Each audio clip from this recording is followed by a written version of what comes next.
click record so that we're off and running. Right. Well, Paul, we said today that I'm going to chair the meeting, so let's get cracking. This is the first in our series looking at methodological practices, and this one's really about philosophy. And we got talking, didn't we? Was it a few weeks ago about critical realism, and I remember when I first heard the term critical realism, I looked it up and I thought, you know what? I'm finding this a little bit too complicated to get straight away. And as you can get lost in philosophy, I felt like I didn't want to get lost in this particular one. So, um, when we think about critical realism as a focus, can you just give sort of a lay sort of response to what is it? What is it, and why would you use it? Okay. Well, thanks, Andy. That's quite a big ask, actually, and I should probably say that there are many people out there who have high levels of expertise around critical realism, but I have used it and it has underpinned my research, and I have spent a fair few years trying to get my head around it, and it's quite complex, I think.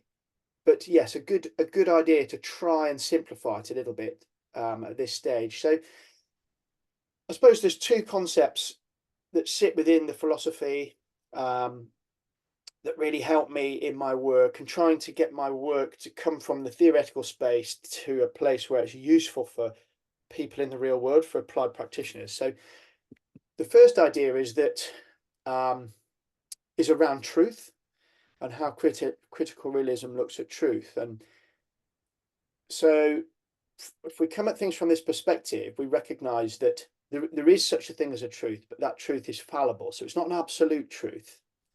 And the way Bhaskar, who is the sort of forefather of critical realism, explained this was that we have an intransitive world and we have a transitive world. So the intransitive world doesn't change, and it's there whether we interact with it or not. So that one lovely example that I heard on another podcast actually was using the example of going back to the age of the dinosaurs, when there were no humans on the earth to interpret things and to construct things through a social lens. But the earth was still there, as far as I think it's fair to say. I think there's a truth that we might admit is fallible, but we're pretty keen to go with that truth that the dinosaurs did exist and the earth was there before humans were here. Therefore, that kind of stands to reason that there is this sort of real world that's there whether we're here or not. So I quite like that, this idea that there's some kind of truth that we can hang on to, but for us to understand that truth, we as human beings make sense of things and we interpret things. So you've kind of got the best of both worlds there. You've got the kind of objective take on things, but then we allow that subjectivity to come in to actually to make sense of that truth. So I don't know how simplified that is, but I like that sort of middle ground that we have there.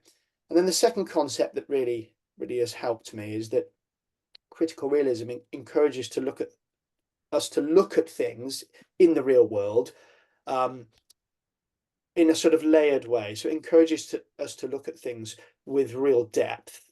And because my interests really are around interacting with people, for me, it's in a sport coaching context, or has been historically, and I'm interested in human interaction full stop, really, in any context. But it's so complex that I feel to do justice to that, we have to go to that deeper layer.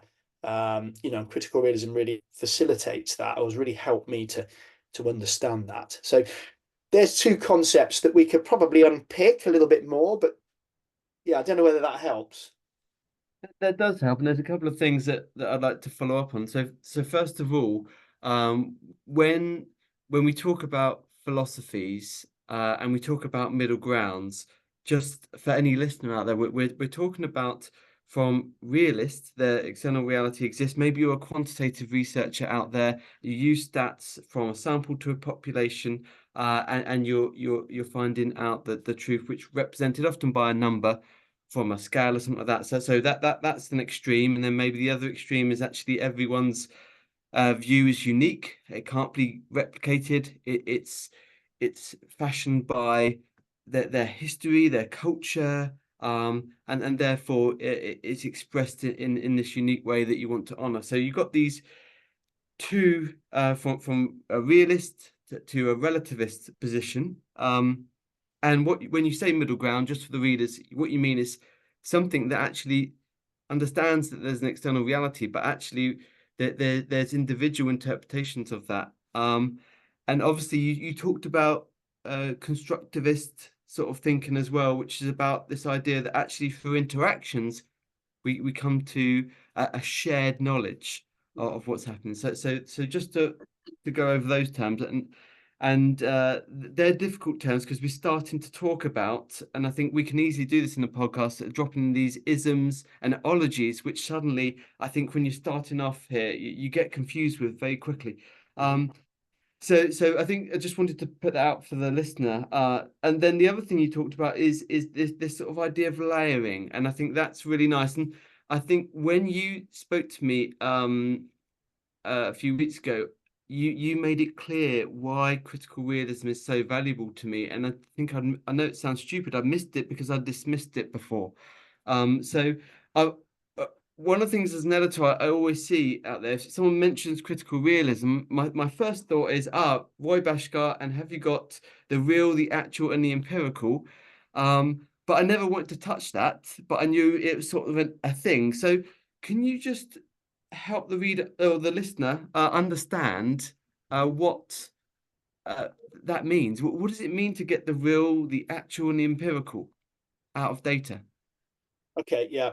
And I think this is the nub of it, really. This is the thing that's really, I suppose, taking me to a place where I feel like I'm talking about this all the time.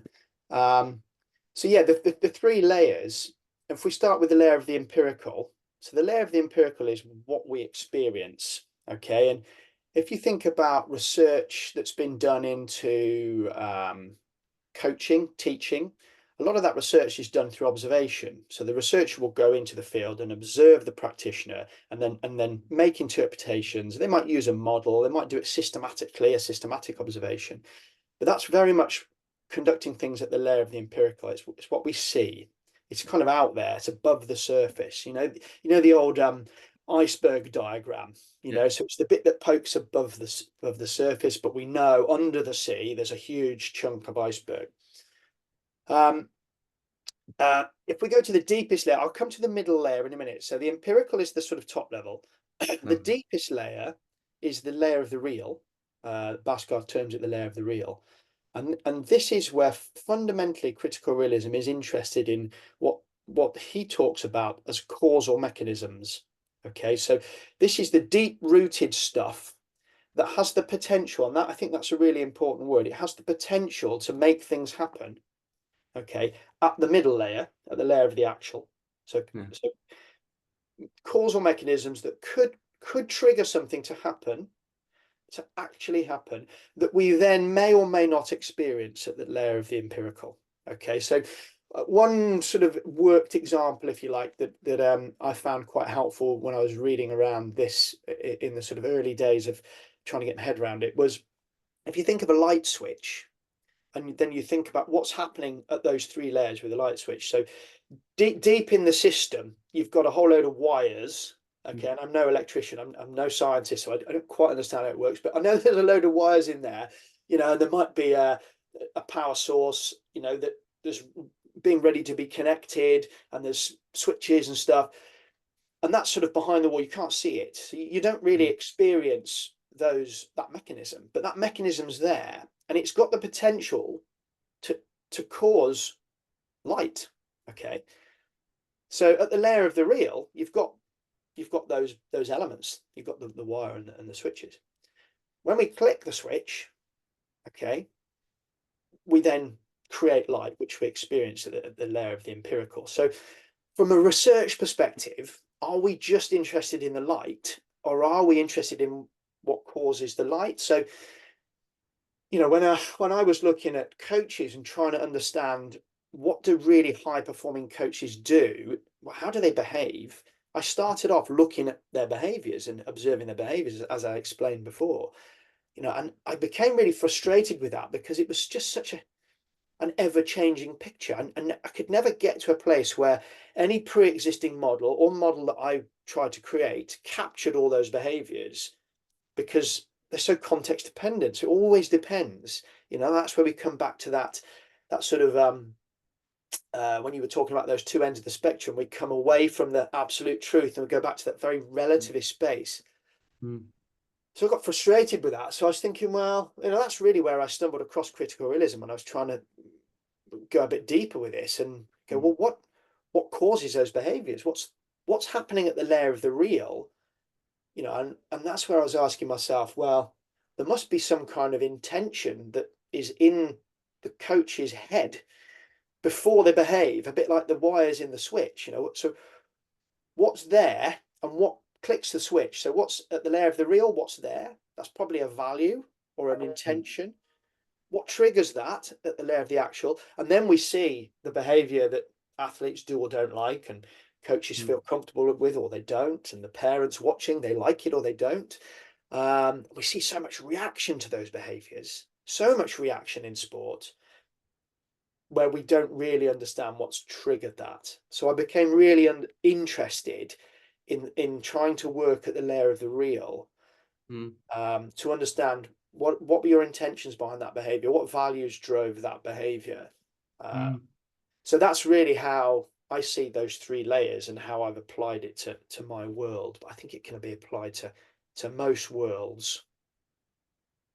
Yeah, absolutely. I can see and think about my own work, on my own work on hope and my own work, and often patients will talk about the interactions they've had, and you get out of them what they felt at the time, and why they behaved the way they did, why they might not see a physiotherapist again, and it makes you think, oh, okay, then, and that's it. That's really interesting for me, and I think when I heard that the first time from you, I thought, oh, suddenly things were coming through with me.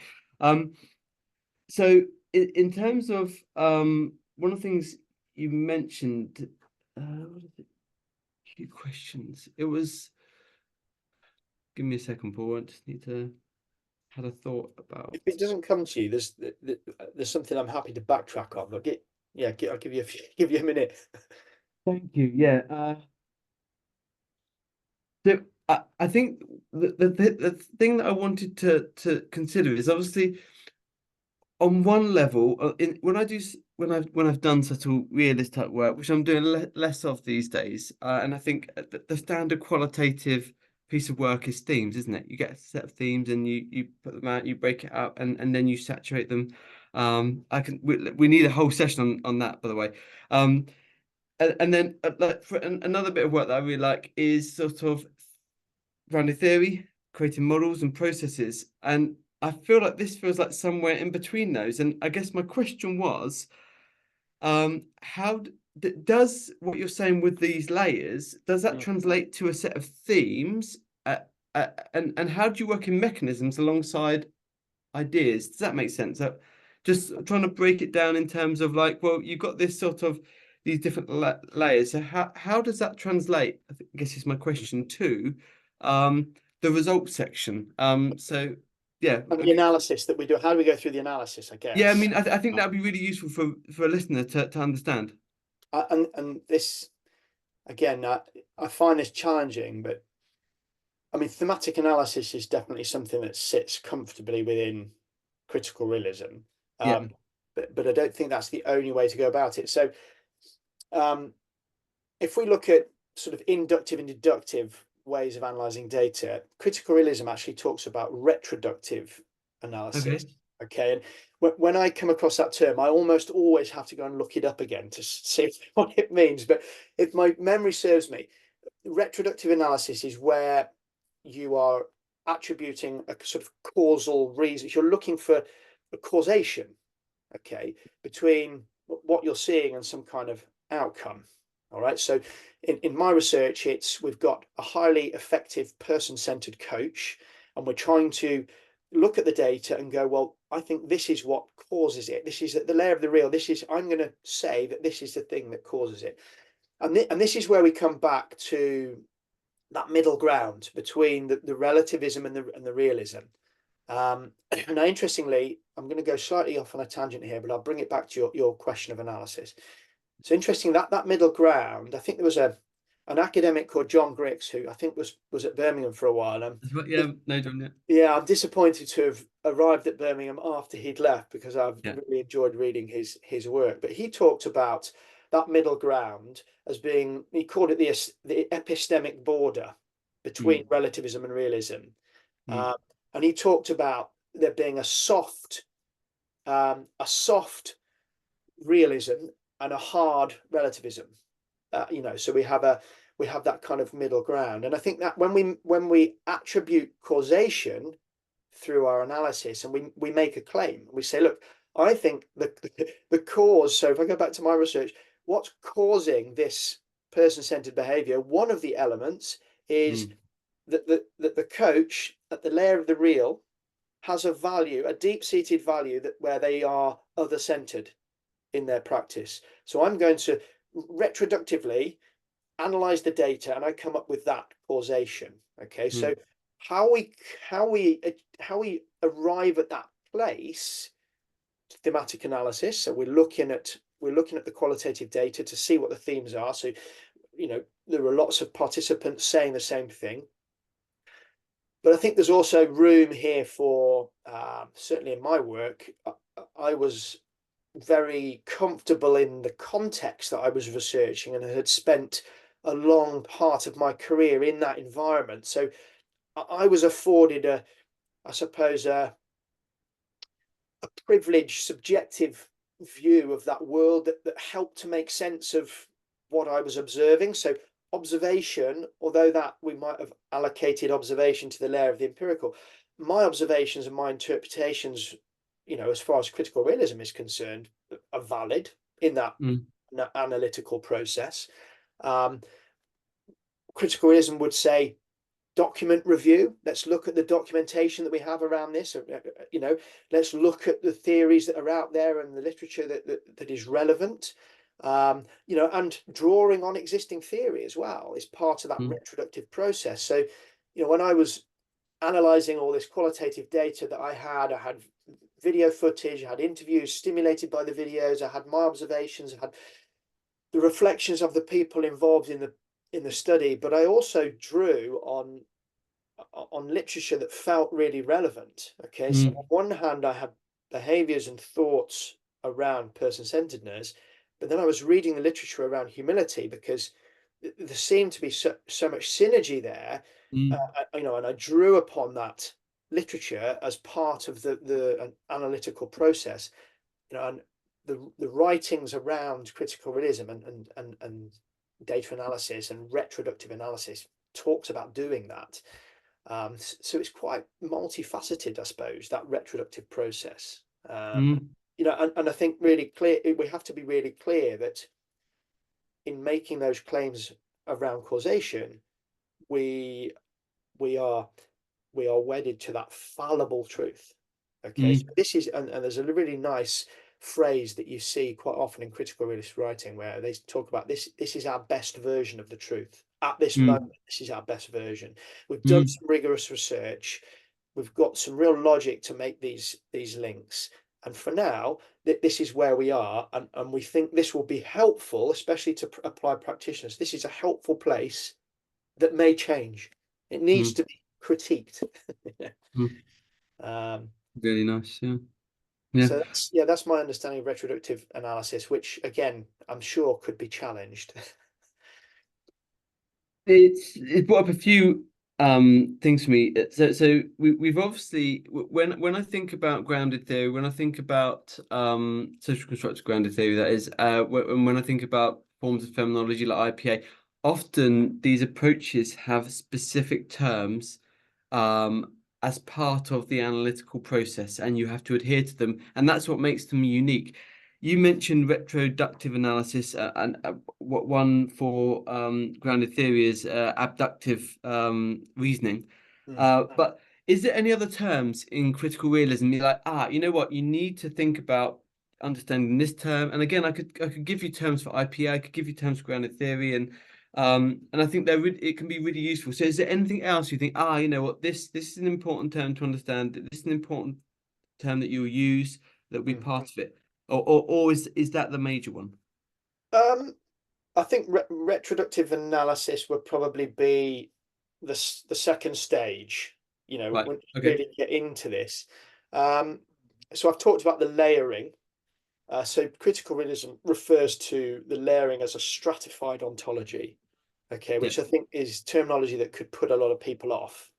Uh, Yeah. Yeah. Absolutely. If we but started but off with really, that, yeah. yeah, but really what it's saying is, ontology is our understanding of reality. So how do we Yeah. understand that reality? Well, it's Yeah. stratified, Mm, stratification being layers. So we're going, if we want to understand the real world, we can look at it through these three layers. And, you know, so there's that, and then there's this epistemic border, I think, which is oh, this is a bit of a curveball. This is my son, who I think might have just passed his driving test, but he'll have to wait.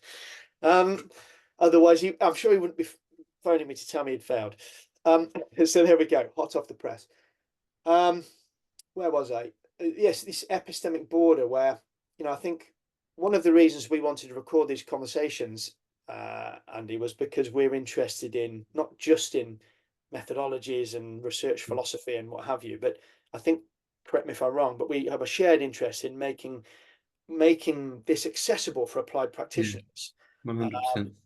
and I've absolutely found that this notion of the epistemic border, which I guess wouldn't use those words necessarily. I might talk about this fallible truth, Mm, which we have a truth. I found that really helpful in terms of presenting research and mm, having a framework to say, look, this isn't the silver bullet, this isn't the absolute truth, but there's mm, quite a lot of research that's taken us to this place. It needs to be challenged, but it's the best thing we have at the moment. And if I contrast that with the other two ends of the spectrum that you really helpfully explained earlier, at the sort of positivist end, where it's a black and white proof, very often feels like we overclaim there. This mm, is the way. And mm, if we want to make that claim in a really believable way, it ends up being a very narrow claim. The only thing we can really mm, claim is something very, very, very particular and very focused. mm, That absolutely has its place. But I guess when you're working with complexity, in a really big open system like coaching or physiotherapy or whatever, how helpful is that very, very narrow focus? So I get drawn to this. Well, we need to give some people something to hold on to. If we go to mm, the other end of the spectrum, where it's the kind of, well, it depends on the context, everything's socially constructed, it's only what we see through our own eyes and our own interpretation. Whilst I don't disagree with that, I think for the practitioner who's trying to get on with their lives, they might agree with that, but they quite often say to me, yeah, but what's the best way to do it? And that's where we mm, come to this middle ground, where I think we often see models. So we mm, see models. So a lovely quote around models, which said, I can't remember who said it, but take models are to be taken seriously, not literally. Okay, so a model is there to help us, and it's the best version that we have at the moment, but mm, it's not the absolute truth. So I mm, really love that middle ground. I think that's so helpful in mm. landing things. So I think that's another concept maybe that we need to get our heads around with critical realism, is this notion of a fallible truth. That would be Yeah. my other term, I think. Um, Before we close, Paul, I've got one final question, which is really important, and it's so important for me when I'm trying to learn a new methodology, which is, can you recommend any good worked examples or references or examples where there's a great audit trail so we understand what they did in the background to get where they ended up with the result? So and any that spring to mind. I mean, I found your diagram, for instance, very useful. Could you just maybe start with that reference? But then, if there's any others that you think, you know, that was really helpful in just understanding a worked example and how it looks for other people. okay. Well, this is going to sound terrible, Andy, because the one that springs to mind is my my paper. So I suppose I've tried to go through the steps of why critical realism is important in my paper that I published in 2022, where the power model sits with, is presented in that paper. And interestingly, when I was writing the drafts of that, I quite often had pushback from co-authors and reviewers saying, you don't need to go into the methodology as much as you are. And I had to push back on that and say, well, it just feels Right. so fundamental to me being able to justify my claims, and I feel this is so important that they said, well, it's your paper, so do what you think, Right. and it got through. So I'm glad I stuck to my guns there, but I think that you know that's interesting, and that's not to disparage the people that I was working with. I think they were encouraging me to be concise and encouraging me to be efficient with, how many people would really want to know about this. So maybe I was indulging my own interests there. I don't know. So I guess that paper is valuable. I guess a lot of the stuff around critical realism is quite heavy. It's quite complex. Um, One, I'm going to pull a book down. Here we go. This is this is the book that opened it up to me. So this is Julian Right. North's book, Sport Coaching Research and Practice: Ontology, Interdisciplinarity, and Critical Realism. Um, that's not Yeah. an easy read, but the chapters are quite well distinguished. So you Yeah. could read a chapter and as a standalone chapter. So I certainly had to read it more than once, some of these chapters, and wrestle with it.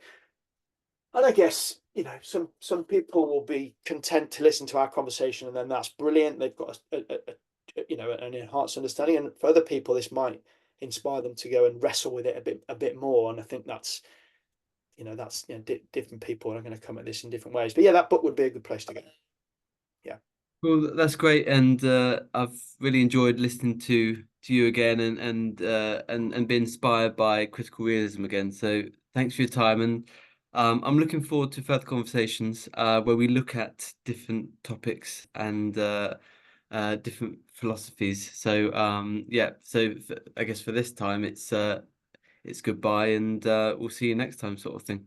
Well, Andy, thanks. It's much easier talking about this kind of stuff if people are asking you questions. If I'd had to prepare a presentation, I would have been really nervous. So thanks for doing that. And yeah, maybe we can switch roles next time, because there's loads Okay, of knowledge in your head that I'd like to unpack as well. I'm sure people would like to hear about. So yeah, look forward to doing this again. It's been great. great, Paul. Thank you. Thanks.